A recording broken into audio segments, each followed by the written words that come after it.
just need to talk about the process of having ideas in their head and getting them out through their fingers and into some incredible books. And of course we've got some lovely talks, which I hope you've got a little programme. There's a programme of events that is available from Jodie at the back of the hall. Simon?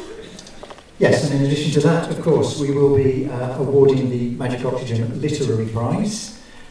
As you all know, there is £1,000 going to the writer of the best story and £1,000 going to the writer of the best poem, and £300 to second place, and £100 to third, and £50 to two each on the fourth, so there's quite a lot of money up for grabs. Unfortunately, you're too late to enter this one. It's already been decided. You are, but we do have the results. We do have the results. They're in my case mark. I'm a little worried because I might look like the Chancellor of the Exchequer, and he's not my favourite person, so, but we do have the results in here.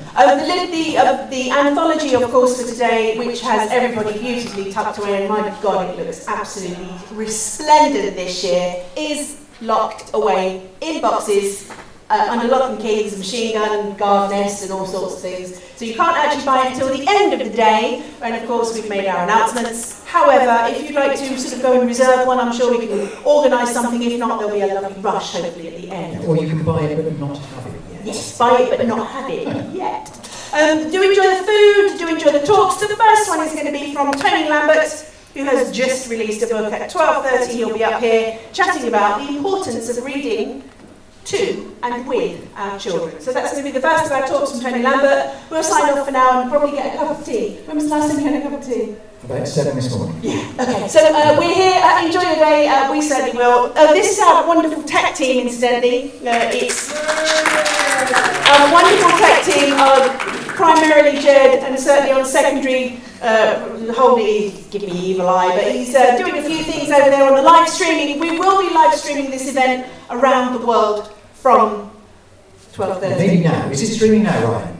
It's so in which case, we need to look straight into the camera and say if anybody's come on a little bit early before 12:30. Hello. Hello. Yeah. It's very nice to meet all the people out in the internet land. And we know it's not just entrants that are watching today, it's just people that have been involved with Mob all the way along. So yeah, I will close my mouth, otherwise I will burst into tears again. Time for tea, Simon. Thank you. Thank you, Mark. Yeah, 5 minutes music and then we'll have 10.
What sort of microphone would you like? Would you like to speak? Are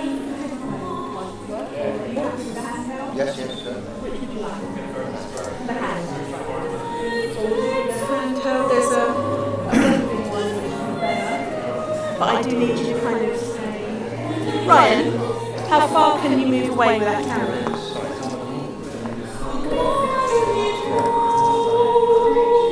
Keep going. Still in shot? Oh, well, that's as far as you need to be. Yeah, I mean, just if you kind of just base yourself around here and just project out that way, that would be absolutely lovely. Right, time to wash my glasses. Have you got some food? What, you're right. You're in trouble.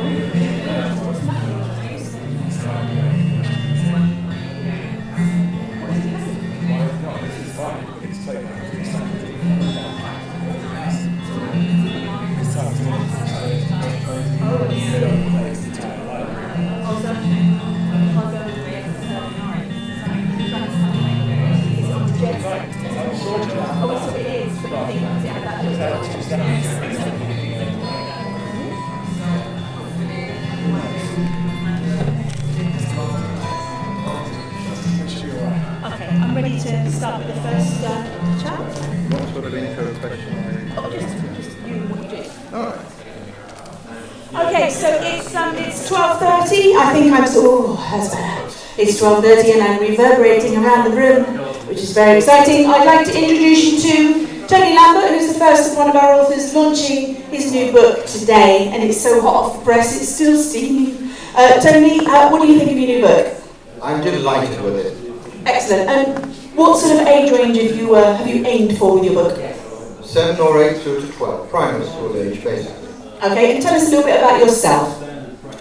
Well, one of the, as I'll mention in my little speech later in a few minutes' time, I do a lot of work for the Jurassic Coast, hence the title of the book, Tales for Children from the Jurassic Coast. In fact, I'm one of the ambassadors for the village in which I live, Branscombe, and so I'll tell you a little bit about that later on. Okay, well, I'll hand over to you, and I will go and have that cup of tea, and I'll speak to you all shortly. Enjoy your talk from Tony Lambert. Thank you.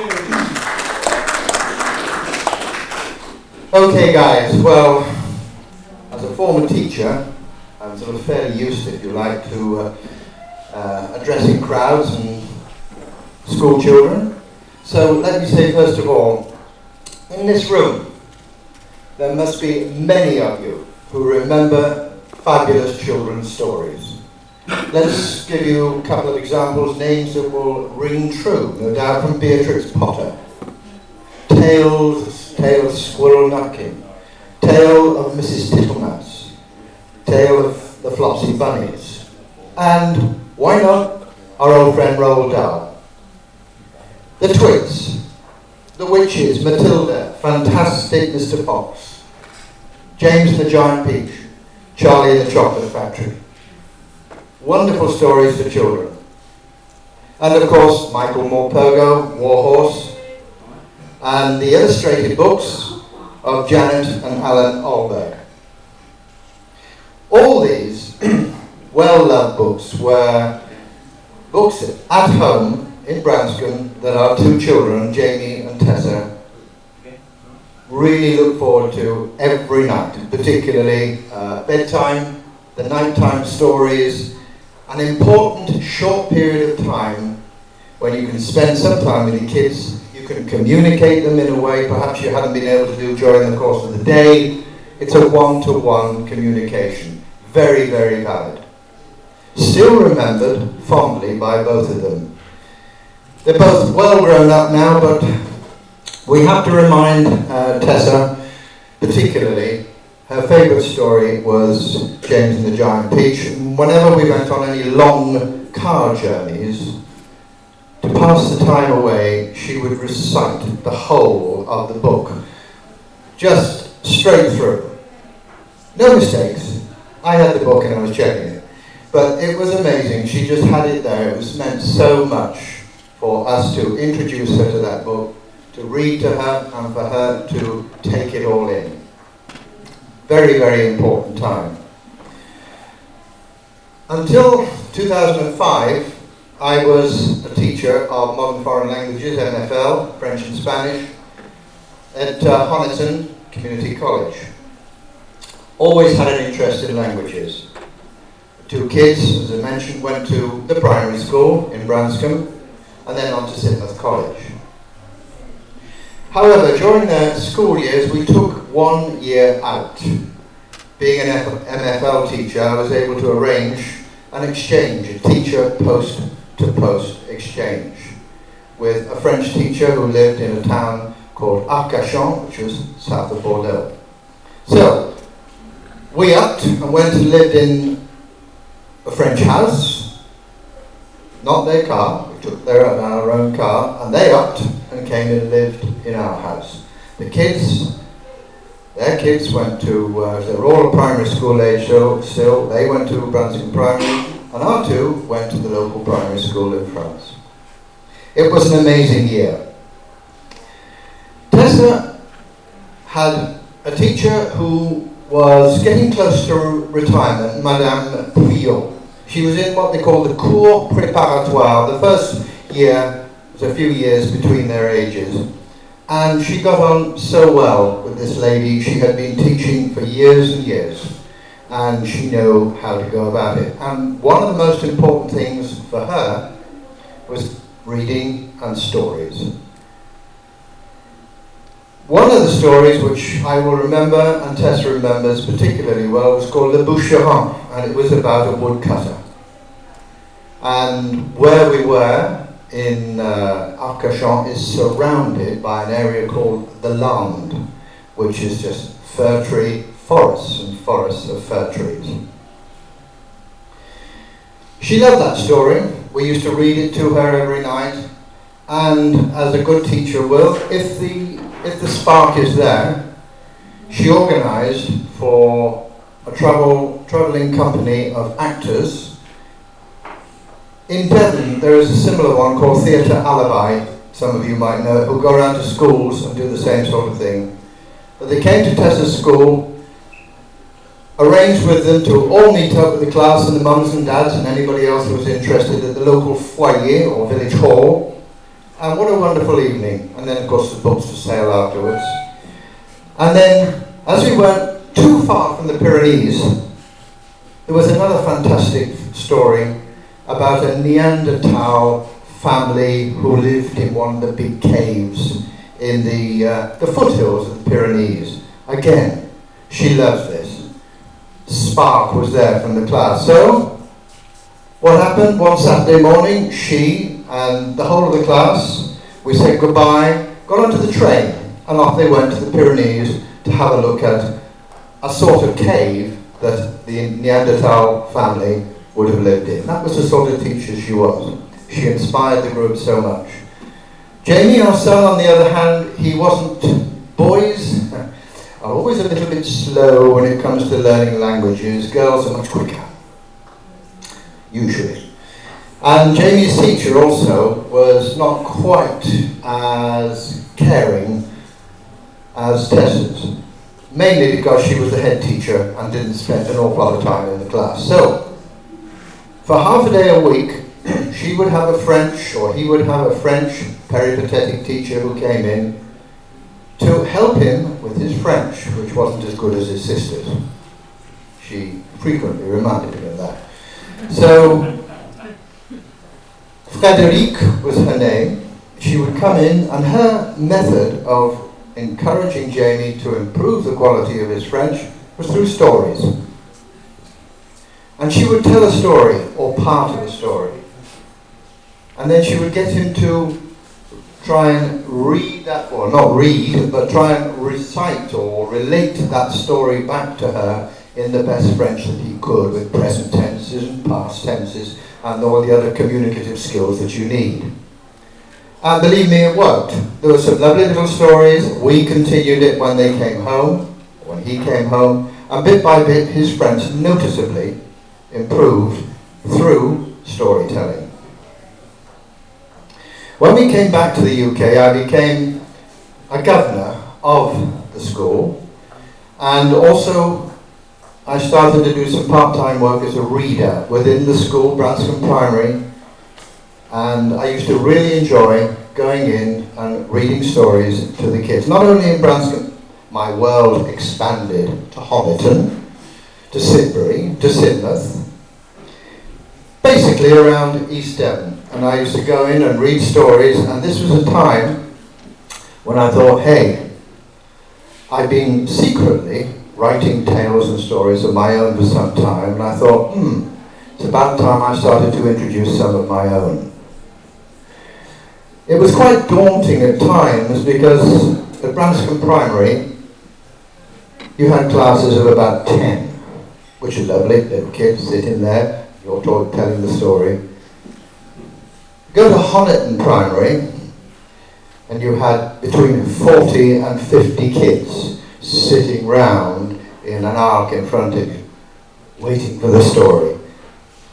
And as you would expect in a group of that size, there was always one or two awkward ones, and they were on constant supervision by the teachers concerned. But it was quite an experience, and to keep 40 odd kids there for about 20 minutes or more was quite a challenge. However, I enjoyed it. It was fun. So, not so long ago, I met Tracy and Simon. I had these stories, they had a look at them, they read them, and they thought, yeah, not so bad. But they needed changing. They needed updating. So I thought, well, as I mentioned a few minutes ago, one of my part-time jobs, if you like, is as an ambassador for the Jurassic Coast. So I thought, right, we have to link those stories into the little booklet which we have, Tales for Children from the Jurassic Coast, which we did. We spent a long time, and I, in fact, rewrote the stories, which I had been sorting out for quite a while. So, the Jurassic Coast, as most of you know, is this amazing area between Exmouth and Old Harry Rocks, up in Poole, 95 miles of wonderful coastline, which opens all sorts of possibilities for stories. The little stories that I have done are not geology based, there's enough of those around. They are just stories for children in the primary school age about animals, young people, an elderly sea captain, a fantasy tale, a Christmas tale, and a very exciting, true, local beachcomber stroke contraband tale called Boxes of Temptation. The kids used to love that one. And in these stories, you will meet Striker. Now, he is a buzzard, and he is the guardian of the valley just where I live in Branscombe, where the local dignitaries were going to pinch half of their valley to make a car park, which wasn't on. You will meet Gargantua, a huge spider. You will meet Doug the Slug, who, in a sort of hare and tortoise story, is involved with Joth. We'll read, have a look all about Joth later on. You'll also meet from the planet Terra, that's T-E-R-R-A, characters by the names of the Blottos, the Swattos, the Poshos, and the Snottos. And all these come with fabulous tales about where they live and what they get up to. And finally, Father Christmas. One of the stories that Branscombe Primary used to ask me to come back every year was Father Christmas and the Amazing Christmas Light Show. Again, that's within the 6 stories. So, I'm a feeling that I'm getting towards the end. I'm sitting at the table over there. The books are on the table over there, and I'd be only too pleased to sign one of the copies for you to take away, for you, for your children, and your grandchildren. Why not? Thank you. Thank you very much. Tony Lambert. Okay, so one of the things we're doing, we are obviously selling books, and we're trying to engage people and encourage people to take part in our literary prizes. More about that later. But one of the things we're also doing is we're actually trying to persuade people to purchase trees. Now, you all know that we plant a tree for every single entry in the Magic Oxygen Literary Prize, and one for every copy of the anthology that we sell. But in addition to that, we would encourage anybody that wishes just to simply buy a tree, or maybe 5. We actually have these little certificates. And this is what any entrant to Malt will have got, a certificate with some GPS coordinates just in the middle there. And if you click on those GPS coordinates, it will take you on Google Maps to the site in Bore, in Kenya, where your tree is planted. Right there, it'll zoom in. At the moment, those pictures just show scrubland with little bushes about this tall. However, they have actually been planted with trees. So in a couple of years' time, when Google's satellites go over and re-photograph, you should be able to see the trees that have grown there. If not, we'll just have to go over there and photograph them for you. Yeah, or you can draw them on your screens if you like. Really, they're growing really well. The ones that we put in a couple of years back, because we put some in last year, obviously for Malt 1, but we'd started this forest when we got married, when Simon and I got married a few years ago. And we wanted nothing, and we just said to our friends who were wonderfully kind, we said, come on, you must want something. And we said, buy us a tree then. And we were kind of already talking to the guy that now has managed the whole of the Word Forest, and we'll tell you more about that later. But the ones that were planted a few years back are now as tall as a house. So that's really amazing, but more on that later. So these certificates are absolutely unique, and they are obviously unique, because they've got a unique set of coordinates on them, but they are really only for entrance. We've only done them previously for entrance to the competition, so to release these in batches of 5 trees with your coordinates, it's been quite a thing to get Simon to do, and the guys over in Bore to give us the coordinates. It's a really big affair. So if you do want to give those away as a gift certificate to somebody, they've got a Magic Oxygen mark on them. They are absolutely unique. And they're all numbered on and the they're back. £10 for 5 trees, which I think is quite amazing. So it's time for the second of our speakers today, and the second and third actually. May I welcome to the stage the wonderful Heather Godfrey, who is as nervous as a shaky leaf thing, and also her editor, Izzy Robertson. Both ladies are wonderfully talented when it comes to chilling you down. In fact, Izzy has on many occasions taken me from up there to down there in one foul swoop, with some smell generally, and her fingers, which are incredible. She does this stuff. We call her physio-terrorist, and she's amazing. But a lot of the stuff that bases from you is aromatherapy, and that's why Izzy was the perfect editor for Heather Godfrey. Come up to the stage, ladies, and please, I'll hand over to both of you and tell us a bit about essential oils, the companion for mindfulness. And the theme really of the talk was kind of getting it from a manuscript to the finished article. And the manuscript for this book was enormous. We could have stood on it as a stage. It was a fabulous piece of work. Did you bring it? No, I didn't. No, you needed helpers to carry it. I kid you not, it was that. But I'll leave them to talk about it. Microphone each, ladies. Thank you very much. Okay. Thank you. This is my first book published, and I've been on a writing sabbatical for a couple of years. So I've been out of. Okay. Yeah.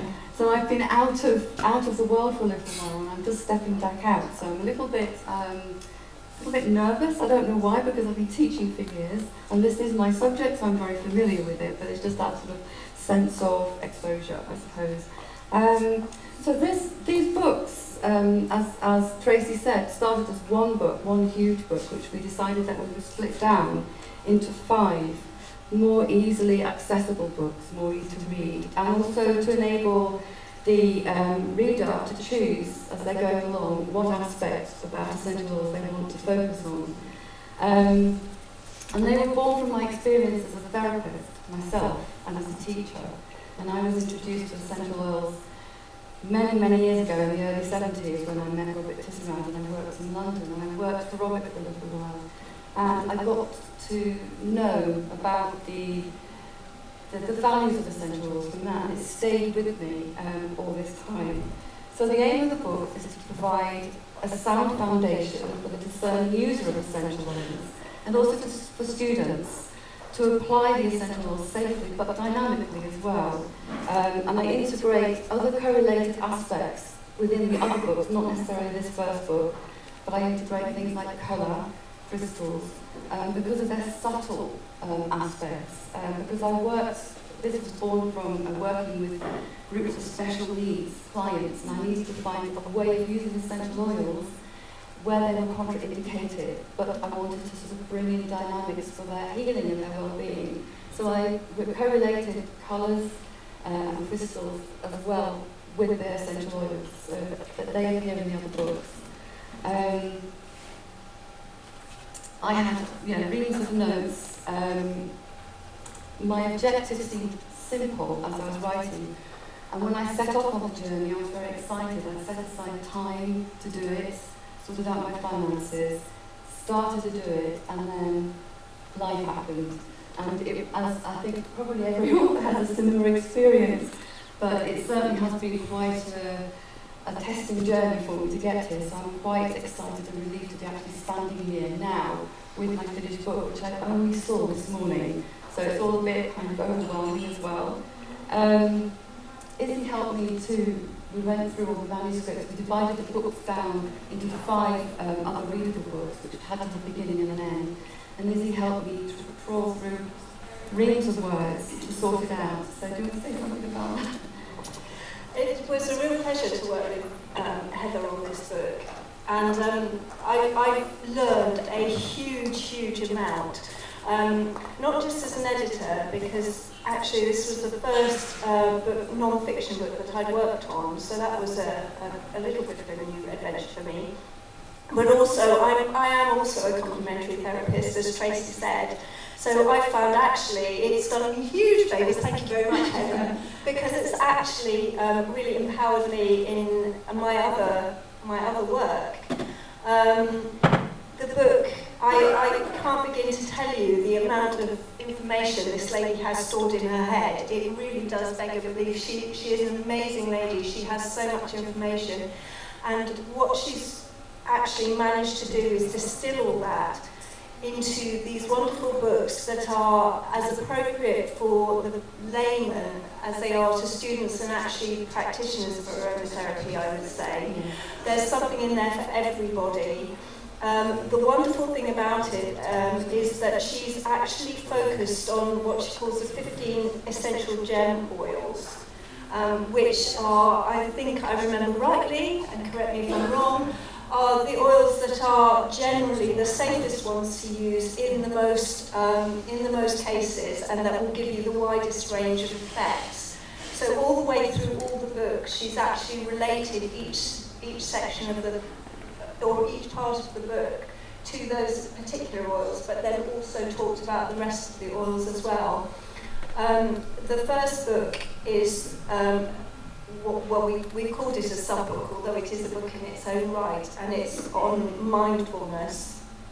And it's a brilliant introduction to the world of essential oils, to the world of aromatherapy, and also to the world of mindfulness if you haven't already been there. So I encourage you to go and have a chat with Heather, and I'll hand back to her. Thank you very much, Izzy.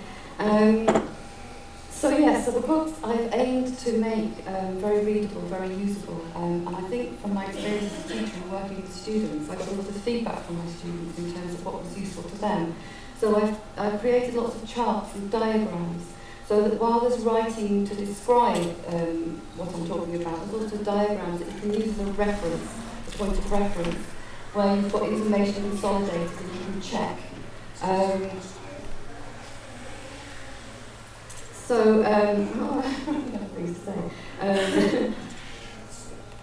The aim of the book was to be non-trivial, but to be factually correct, because I found through my work as a teacher and working in research as well, a lot of books written about complementary medicine, unfortunately, tend to be very trivialised. They go from extremes where you get the very, very in-depth books, which are a little bit over the head of most people, or you get very, very many very trivialised books, which is very sad because it sort of it plays it down an awful lot.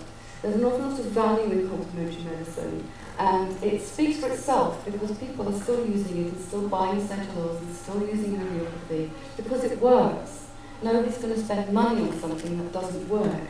So, in spite of the sort of criticisms and what have you, working in university, I was sort of set up against that sort of a sceptical view as well. So I had to sort of stand my corner and provide evidence. And I have to say also that all the books are backed up with references. There's nothing I say or make claim to that I haven't been able to reference to validate. So that's important as well, because it also enables other people to talk about essential oils with some authority as well. So the book aims to support the student, the interested user, so that they can use them safely and effectively. And as I said, I've brought in other dynamics as well, so that they sit within. The first of the three main books is about the history of medicine, and I've interwoven the history of essential oils with the history of medicine because that's where it belongs. But I talk about and describe Ayurvedic principles, Chinese principles, because that's talked a lot about in complementary medicine. So I wanted to contextualise it all for everybody so that they understood where it all evolved from, and then they could make sense of it in a modern sense as well. Okay. I think that's all I've got to say really. I hope that you enjoy the book. As I say, it's my first, so I'm a bit anxious and excited at the same time. Okay. Thank you very much. And if you do wander past Heather's table, do just take a moment to stop and inhale, because the smell over there is completely divine. Thank you. Well, thank you very much, Heather Godfrey and Izzy Robertson, for taking part in that. Thank you. Now, being a publisher, we get to meet all sorts of people, from people who want to be authors, a lot who come up and say, I've written half a book, or I've written the first chapter, through to people who've actually completed a book and it's their first time, they experienced a publisher and they say, what can I do? And they don't know anything about it. Through to some very, very seasoned authors. We are very lucky to have a few of our authors who've done more than one book, and most particularly, we have our most prolific author, the lovely Sue Hampton, who will be coming up in just a few seconds with Leslie Tate. They actually represent both ends of the spectrum, because Leslie, you were published. Were you published before? Just say yes or no. Yes. You were published before. I was. Yes. Leslie has published a couple of books before and now was published with us. Sue, you're on number 22. 25 now. Wow, quite magnificent. And her latest, which I think you're going to talk about maybe, is an e-book at the moment. And between us, we've sort of worked out that we want to do it in a really strange way, where there is no set price. You decide how much you want to pay for it, from nothing through to, well, however much you want to give. I think if you paid £1,000 for it, you'd probably be going over the top. However, it's an interesting new model to say, well, you just give us what you want.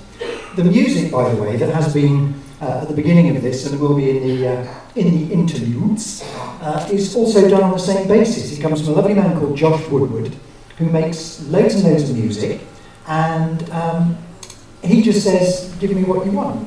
Pay me for my music, please. But you don't have to. So that's really good. And I think we may be having a little bit of music from yourself, Jed. Yes, there is some from Jed Robertson as well. He's an accomplished musician.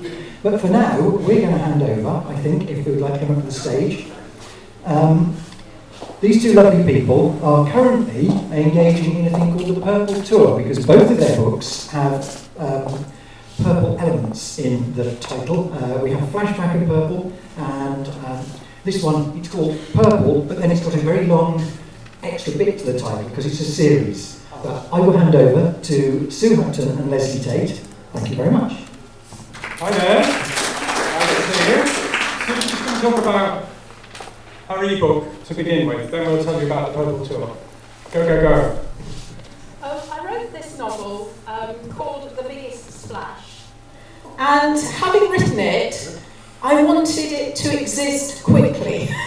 I am an impatient person, but this novel has a message and I wanted to get it out there as fast as possible. So I asked Simon whether it would be possible for it to go up as an e-book on a pay-as-you-feel download basis. And he did it at 4 o'clock in the morning, by the way. So the blurb for this novel goes like this. 4 famous women from different generations meet one bright Westminster morning to make a difference. As they travel across London, they reconnect with the experiences that have brought them to a shared decision, one that will shock the world. In this passionate novel about power and change, 4 vivid and memorable characters exploit their celebrity in a way that will move and inspire you. I'm going to share with you a very short extract from the book. It's quite a long way in, but I hope you enjoy it. She didn't know what had made her cycle to the hospice early that morning, 5 hours earlier than planned. But now she guessed that silently her mother had called her name. Just putting her glasses on in case you wondered why. There is a little break as well there.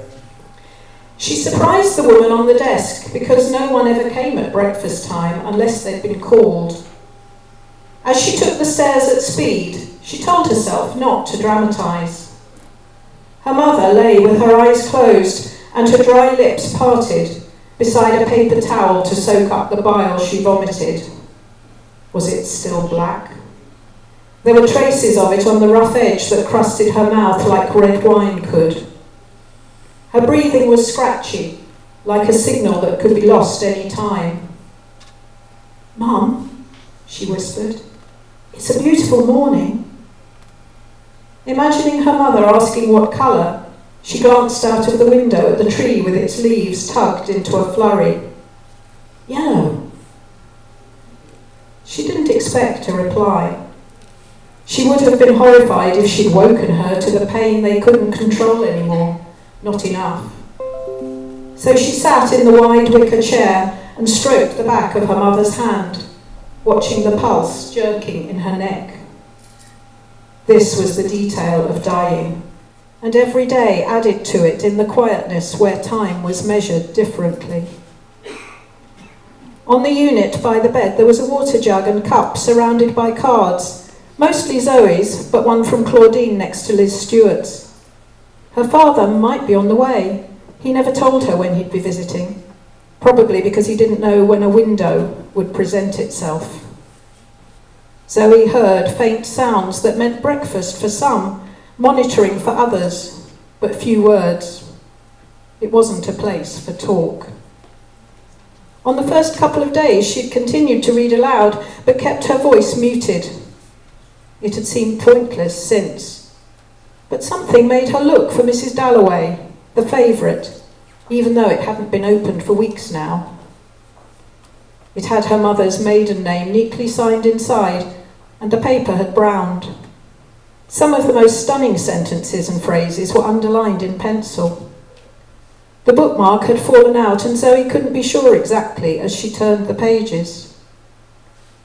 Her mother's hand, lying on the sheet close to hers, edged towards her. Zoe saw that her eyes were open. "What a lark," her mother said, almost without sound. Startled by joy, Zoe took the hand. "What a plunge," she said, a smile overwhelming her. Her mother's eyes closed again, and Zoe knew. She had gone, and there would be no way back. Afterwards, when the doctors and nurses left them alone again, and everything had been disconnected, Zoe opened the closed door hung with the notice, "Do not disturb," and was struck first by the bright smoothness of the clean new sheet that covered her. Her mother's arms were neatly crossed, and her hands looked young and fine. Her face had been washed, and her skin had a faint gleam. Did anyone outside the womb sleep so peacefully? Her expression was so gently blissful, it made something in Zoe soar. The pain had left her, and she was complete again. Thank you, Sue. Looking back on Zoe's mother's death, but present, and Zoe's going to a great event, which we won't tell you. I hope you noticed. What a lark, what a splash. Mrs. Dalloway, first page, very deliberate. Now, we're also going to talk about the Purple Tour, which means that these two books with purple in their title, we have been taking round various venues. And this is where the pictures at the back, Jed is going to show you pictures of the tour. Now, I'm going to tell you that this is an insane thing to do. Completely mad, because it's a bit like being a musician and going around the country and you never know what sort of audience you're going to get. More importantly, we have been to places in the dark where the sat-nav misdirects us, where we get in massive traffic jams, where we're going to show these pictures, and on one occasion the large screen we had, the legs collapsed. Another time the projector we had, which we've had to replace, went dead on us. So what you have to do is to take a great load of stuff with you and improvise bits on paper and things like this, talk to each other, get the audience involved.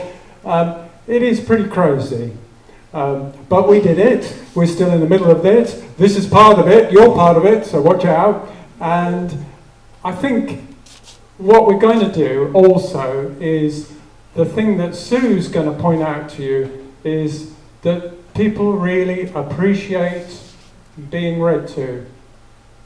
Yes, one of the highlights for us has been going to the smaller scale events, often in people's living rooms. So sometimes a kind friend or supporter will say, yes, I'll host an event, and the numbers are small, but the feeling is warm and intimate. And the thing that people always remark on, whatever the size of the audience, whatever the venue, is what a treat it is to be read to. Because as adults, we often don't indulge in that. We don't allow ourselves that pleasure. We think that's just for children. But it is lovely to be read to. So here comes the link, as on TV. I'm going to read to you. I'm going to read the first sentence of this book, Purple, that I have written, which is published by Magic Oxygen. So here we go. As a young man, beginning at college what he'd later describe as his Hendrix days, Matthew Lavender took pride in his newfound ability to understand others, diagnosing their problems by extension from himself. Okay, so the idea, of course, is to tell you the time and place. 1969, Hendrix, the main character. But the really important part, of course, is the second part of the sentence, where it gets more complicated. But what it's saying, of course, is diagnosing their problems, and you know who diagnoses problems, a psychiatrist, of course, by extension from himself. So Matthew goes up to university and he does, in 1969, exactly what I did. Pretend to know it all when you know nothing, and find all those problems inside yourself in the other people, because it's a wonderful cover. And that was the starting point of this novel.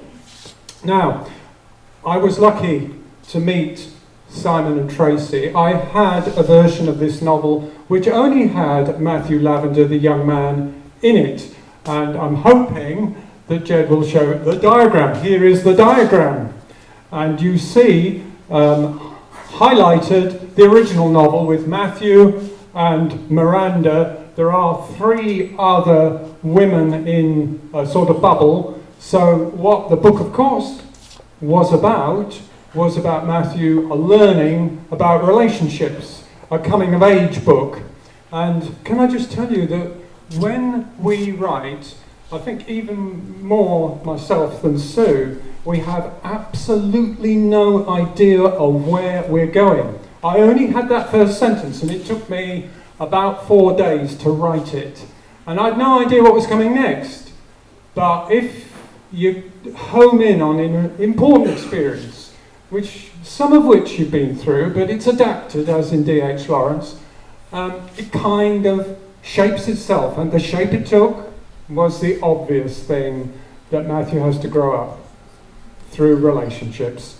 Okay, so I had that, and above you will see his parents, and of course, within the novel, there was the idea that in the 60s there was a very big generation split, very big one, and there are some scenes in the book where that is played out rather uncomfortably. But the reason I am so grateful to Simon and Tracy is that having written that book in a third person, in a fairly complex way because it wanted to describe the whole of the 60s, there are loads of friends and scenes and places and things like that in the book, I realised that I could greatly improve this book, and they gave me that opportunity by bringing in another narrative. And the second narrative, which is above, and in capitals it says Mary Lavender, she is the grandmother, and she has her family, who she writes about. So you've got a shift from third to first, and her family, as you can see, are Grace and Jack is a very domineering father.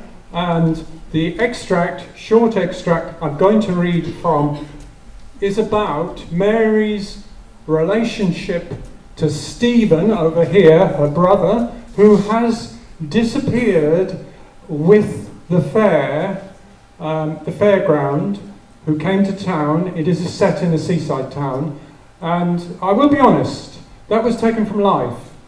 My mother's brother did exactly that. He just walked off with the people in the fair for 2 weeks, disappeared altogether. And what I realised, coming from the northeast as I do, from a large extended family, was that the earlier generations also had their conflicts. And most importantly, I realised that the individualism of the 60s, the me generation, where we did all those shocking and horrible things, was actually an extension of the extreme individualism I saw in the older generation. And that's one of the things I'm trying to put into Mary's first-person narrative. Of course it's a point of view, it's a fiction, of course all fictions are a point of view. So I'm going to read the section, a short section, where Stephen has disappeared, off with the fair, but Mary wants to keep in contact with him. It began one morning with our weekly coal delivery. The coal we used was shoveled from the beach. It was cheap and sludgy and came in sacks which leaked like paper. The coalman would hump them shoulder high into the shed, tipping them out into a large tin bath. The coal would lie there, draining, smelling of seawater and grit. Later, my dad shoveled the mixture into buckets to stand by the fire. When it burned, it fizzed like sherbet. That morning, when the lorry arrived, I heard shouting. At first I didn't take much notice. The alley was always full of tradesmen calling their wares, but this shouting was different, more like an argument at closing time. Thinking of the fairground, I stepped outside. There I saw Dad standing face to face with a new delivery man. At first I wondered what was happening. I knew he had no time for coalmen. He'd said so often, calling them no goods and thickos, though I noticed he was joking to their faces. But this wasn't him putting on an act. He was inches away from a short, muscly man with a pencil moustache. On both sides, their chins were thrust forward and their eyes were glittery. It was when I heard the word "don't" shouted twice. I realised that the coal man was Stephen, and they were squaring up. My brother stepped away, twisting his arm to dig into a sack. His face was puffy like a Guy Fawkes mask. "See this?" he called, scooping up a mixture of coal and sand. For a second I thought he was going to throw it, and my mind flashed back to play fights on the beach. I saw the sand flying and the water splashing up. "Don't say anything," Stephen shouted, and then, quite unexpectedly, he ground the coal into his own forehead. "Don't," he repeated, grabbing 2 more handfuls and smearing both cheeks. "Here," he said roughly, gripping a sack by the corners, "take it and burn it." He dumped the sack in front of Jack, scowling. Then he climbed into the cab, fired the engine, and drove off. And what happened when I was writing that was, firstly, I had no idea that it was going to be Stephen who appeared as the new coal man, but when the idea came, I rewrote the paragraph so the word Stephen comes at the end as the kind of punchline, but even then, obviously I had then a confrontation between father and son, and as I was writing it, it suddenly flipped. You know how people can flip? They're all one thing, and then suddenly they're the opposite. And so Stephen flips, and he attacks himself instead of his dad. And I think that's what's interesting about writing. It leads you, and you find out more about people and character and behaviour. And one last word before Sue takes over. I hope, and I'm sure, you notice there is a big flip, if you like, from the third person narrative to the first person. And they alternate, and I think it helps the book because the contrast makes each part stronger. And I'm sure you notice that Mary's language is much simpler, shorter sentences, and I actually took out every semicolon, colon, dash from her part near the end because I realised it needed to be closer to her speech. So I'm going to hand over to Sue now, who's going to talk about her book, Flashback and Purple. Before I talk about this book, there's something I perhaps should have mentioned because I often forget that I look a bit weird, and that's because I've got alopecia. I've had it for 35 years, so I've lived without hair for very much longer than I ever lived with it. It's very much tied up with my story because if I hadn't had alopecia, I wouldn't have been able to write a story about it quite a while ago now. Michael Morpurgo wouldn't have had the chance to praise it. I wouldn't have become an author. I wouldn't then have been invited to be ambassador for the charity, Alopecia UK. And if I hadn't been an ambassador for the charity, I might not have had the idea of recruiting a bald team of women to go on Eggheads recently. I don't know whether anyone here saw it. But the idea, obviously, was to make an impact, to be there bright and shiny and smiling, showing that you can survive alopecia, to encourage people out there who might be struggling with it. The idea of winning the money for the charity was always a bit of a side issue, but we won £29,000 for Alopecia UK. So I thought I'd better mention that because obviously one of the things about being a woman without hair is that people can assume that it's cancer and you're having chemo, and that's not the case with me. So there's the picture of our triumph, and the really astonishing thing about this was that the final question that clinched it was Tyrannus was the Celtic god of, and there you see the 3 options. Now, I'd been knocked out in my round on politics, so I couldn't answer it, but I knew the answer because the answer to that question was on the 3rd page of my first ever book. which was just a weird thing, but everything came together then. So, going back to this book, Flashback and Purple. Yeah, I want the diagram first. I'm just going to show you a much simpler diagram.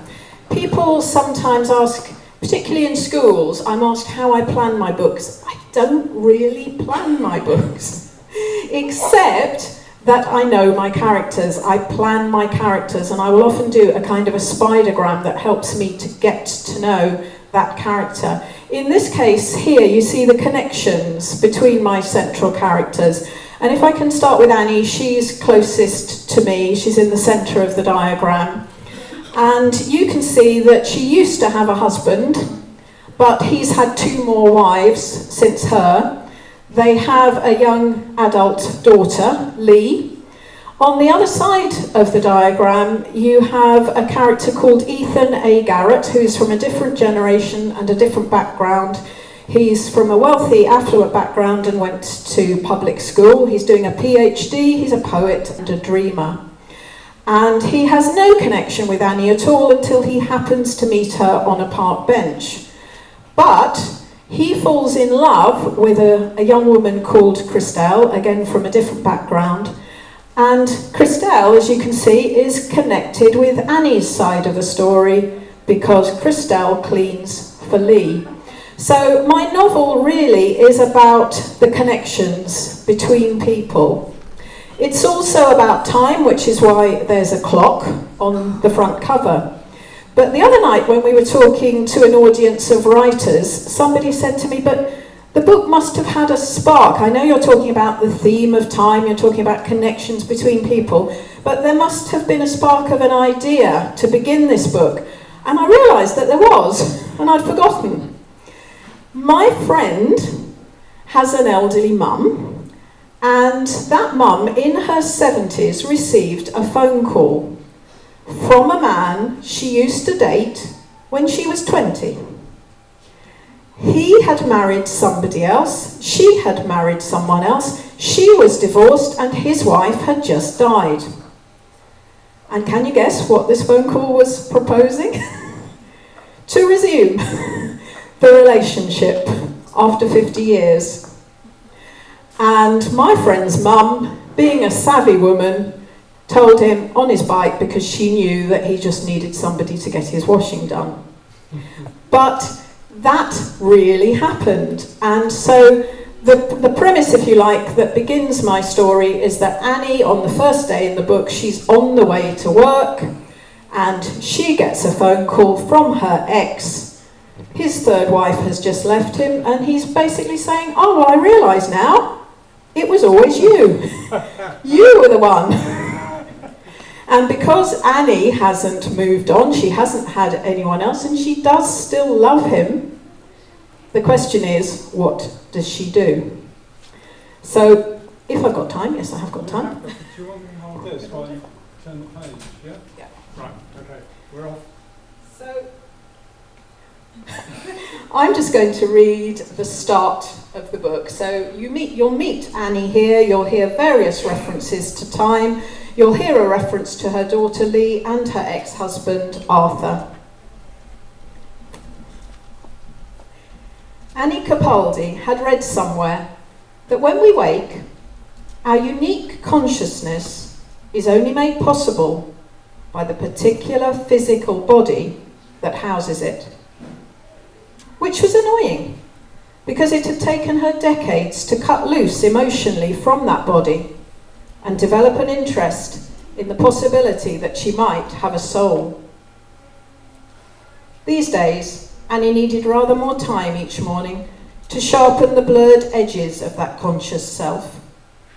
So, for a while, from bedroom to shower to kitchen, all she processed was another wet October Monday.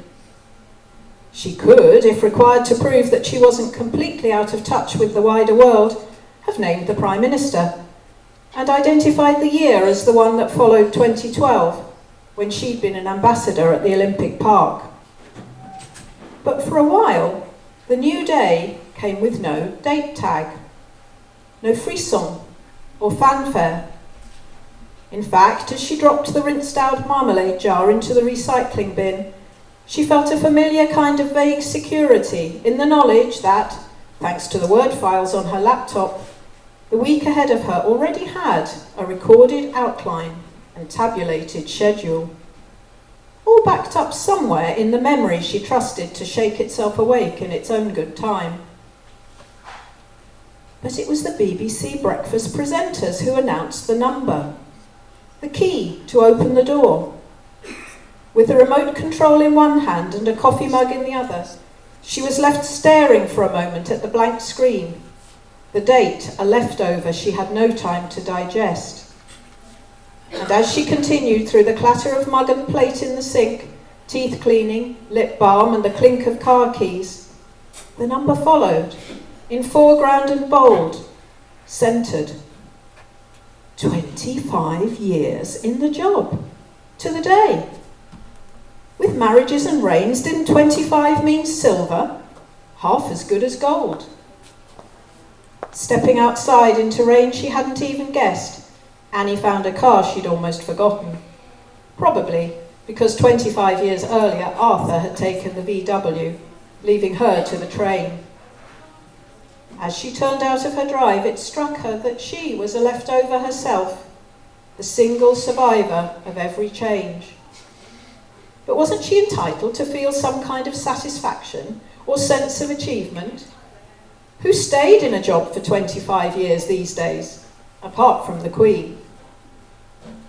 She was hardly expecting to be greeted on arrival at the hospital with a silver watch, surprise party, or even a round of applause. It was such a private anniversary, barely worth a mention. She hadn't seen it coming. She'd been too busy, busier than ever, leaving the hospital at 11 the night before. Too focused, too exhausted for sharing, and much too alone. She could text Lee at the first junction, with one number, a few words and a jolly exclamation mark, conveying nothing but the fact. But that could trigger Lee's own memories, a version of events she dreaded to imagine. Annie was fairly sure that Lee held on through her own career to old grievances. Did she still resent the mother who'd put work first, abandoning her as a toddler for patients who needed her more? Do you think it's been easy? I didn't ask you to make it so hard. Annie hoped her daughter might understand one day. That step into the job 25 years ago was not only the hardest, but very probably the first she'd ever taken with her eyes open and her heart full. A conviction as well as a commitment. Turning to Radio 3, she found some Copeland and turned it up louder than usual. No time for nostalgia. Numbers had no meaning. Life was a continuum, and only people counted. 2 new patients expected today. A lunchtime meeting about the new building, and As You Like It to be presented in bite-sized chunks, nearly 40 years after she last read it, to a girl in a wheelchair who wouldn't speak.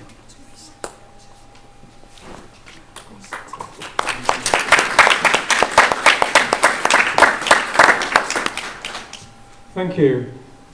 It wasn't 25 years, it was 10 years ago that we met. And that's where our writing came from. Neither of us was published. We were both very keen writers, but we saw each other's writing. We help each other looking at what we do. We talk a great deal about what goes into our books, and we find ways out of corners. And that really changed our lives. The final thing I'm going to tell you is Sue has told you what inspired her book. What inspired my book, the book about the 1960s and the earlier generation, was that when I went up to college, I knew absolutely nothing whatsoever about sex. My parents had given me a sex instruction book when I was about 14, and this of course is in the 50s, where nobody spoke about anything to do with feelings whatsoever and didn't show any feelings. I was so embarrassed I gave that book back without even looking in it, pretending I'd learnt everything and I'd learnt nothing. So I go up to university in a free love situation, and I have to put on an enormous act, grow my hair down to my shoulder blades, go bare feet, take drugs, and all of that. So what lay behind the Matthew aspect of my book was that actually in the swinging 60s, these kids didn't know very much, put on a big act, were highly at risk. I wanted to show that the drugs were dangerous, they were. And I wanted to get inside the people's heads. I didn't want to show rah, rah, rah, isn't that exciting, great stuff. And I know Tracy's going to take me off in a minute. I wanted to show real people. So thank you for listening. Our books are over there, we're over there. Come and talk to us, and it's great to be with you. Oh, God almighty, I've turned into Madonna. I've got a headset and I'll start voguing. Oh, hang on a minute. Oh.